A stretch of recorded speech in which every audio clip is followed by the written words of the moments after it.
പനി പെട്ടെന്ന് മാറാൻ നിങ്ങൾ എന്തൊക്കെ കാര്യങ്ങൾ ശ്രദ്ധിക്കണം?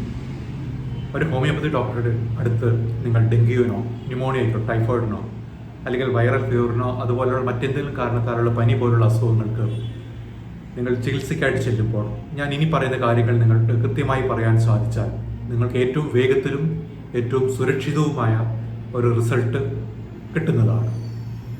ഈ പോയിന്റ്സിന് 4 ആയിട്ട് തരംതിരിക്കാം. 1 positive factor, 2 activity, 3 thermal, 4 thirst. Positive factor എന്നുകൊണ്ട് ഉദ്ദേശിക്കുന്നത് എന്തുകൊണ്ടാണ് അസുഖം ഉണ്ടായത് എന്നാണ്. അതായത് അസുഖം ഉണ്ടാകുന്നതിന് തൊട്ട് മുമ്പുള്ള ദിവസങ്ങളിൽ നിങ്ങളുടെ രോഗപ്രതിരോധ ശക്തിയെ ബാധിക്കുന്ന എന്ത് സംഭവമാണ് നിങ്ങളുടെ ജീവിതത്തിൽ ഉണ്ടായത്. അതിന് ശാരീരികമായ കാരണങ്ങൾ ഉണ്ടാകാം, മാനസികമായ കാരണങ്ങൾ ഉണ്ടാകാം.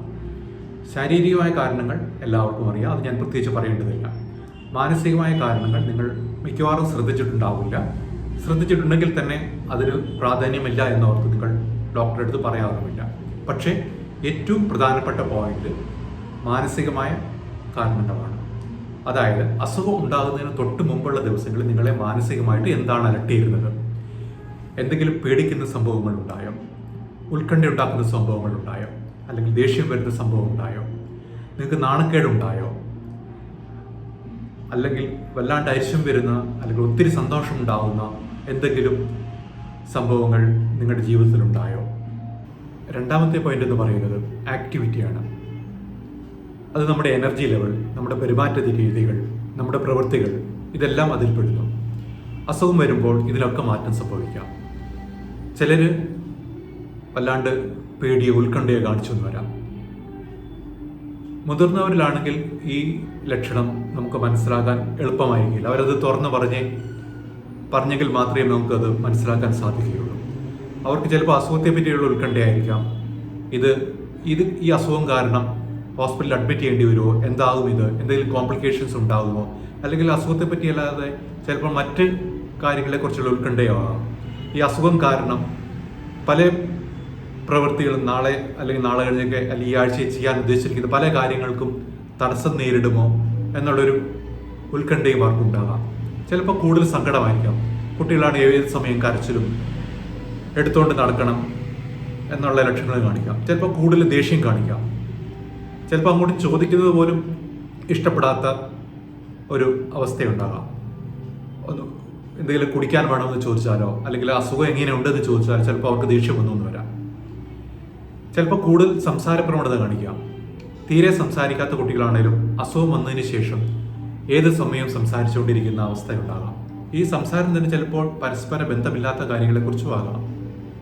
ചിലപ്പോൾ മാനസികമായിട്ട് വളരെ ശാന്തമാണെങ്കിലും ദേഷ്യമോ സങ്കടമോ അല്ലെങ്കിൽ ഉത്കണ്ഠയോ ഒന്നും കാണിക്കുന്നില്ലെങ്കിലും അവർ ശാരീരികമായിട്ടുള്ള അസ്വസ്ഥതകൾ കാണിക്കാം.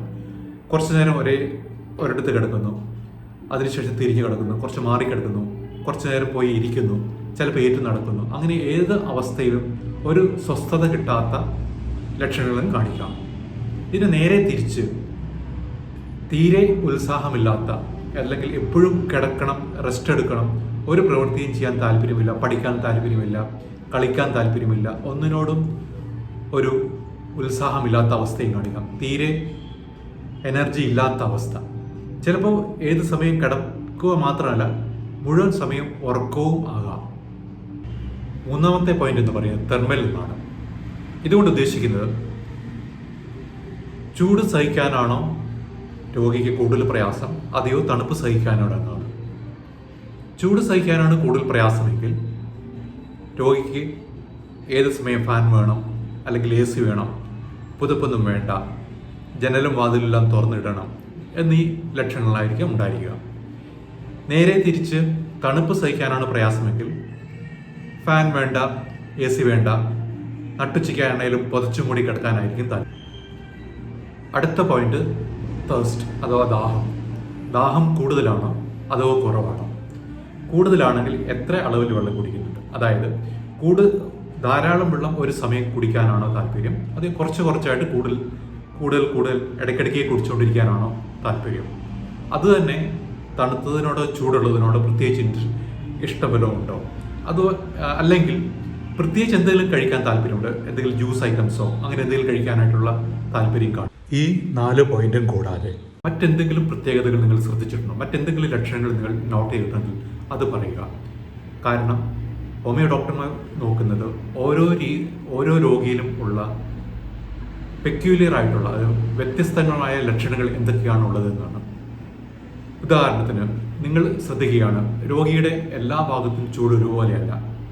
ചില ഭാഗം തണുത്തിരിക്കുന്നു, ചില ഭാഗം കൂടുതൽ ചൂടുണ്ട്, കൈക്ക് കൂടുതൽ ചൂടുണ്ട്, അല്ലെങ്കിൽ ഉള്ളംകാലം മാത്രം നന്നായിട്ട് ചൂടുണ്ട്, അല്ലെങ്കിൽ കാലുകൾ വല്ലാണ്ട് തണുത്തിരിക്കുന്നു, അല്ലെങ്കിൽ ചില ഭാഗങ്ങൾക്ക് എന്തെങ്കിലും കളർ വ്യത്യാസമുണ്ട്, ചില ഭാഗം മാത്രം വിയർക്കുന്നു, അല്ലെങ്കിൽ പെരുമാറ്റ രീതിയിലോ അല്ല സ്വഭാവത്തിലോ നേരത്തെ ഇല്ലാത്ത എന്തെങ്കിലും പ്രത്യേകതകൾ കാണിക്കുന്നു. 10 ഡെങ്കി രോഗികൾ ഉണ്ടെങ്കിൽ ഡോക്ടർ നോക്കുന്നത് ഓരോ ഡെങ്കി രോഗിയും എങ്ങനെയാണ് വ്യത്യസ്തനായിരിക്കുന്നത് എന്നതാണ്.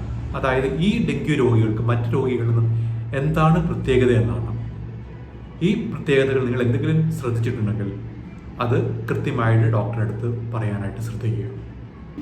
കൃത്യമായ വിവരങ്ങൾ നൽകുക, ഏറ്റവും വേഗത്തിലും സുരക്ഷിതവുമായി സുഖം പ്രാപിക്കുകയും ചെയ്യുക. അത് ഏത് പ്രായക്കാരിലും ആയിക്കോട്ടെ, ഒരു ദിവസം മാത്രം പ്രായമുള്ള കുട്ടിയോ അല്ലെ 100 വയസ്സുള്ള ഒരാളോ മറ്റേതെങ്കിലും അസുഖങ്ങൾക്ക് വേറെ ഏതെങ്കിലും ചികിത്സ എടുക്കുന്നവരോ ആയിക്കോട്ടെ, കൃത്യമായ വിവരങ്ങൾ നൽകുക, സത്യസന്ധമായ വിവരങ്ങൾ നൽകുക, വേഗത്തിൽ സുഖം പ്രാപിക്കുക. ഇതിനെക്കുറിച്ച് കൂടുതൽ എന്തെങ്കിലും അറിയണമെങ്കിൽ നിങ്ങൾക്ക് കമൻറ്റ് ബോക്സിൽ മെൻഷൻ ചെയ്യാം, അല്ലെങ്കിൽ അനുഗ്രഹ homeopathy.com എന്ന വെബ്സൈറ്റ് സന്ദർശിക്കാം. Thank you.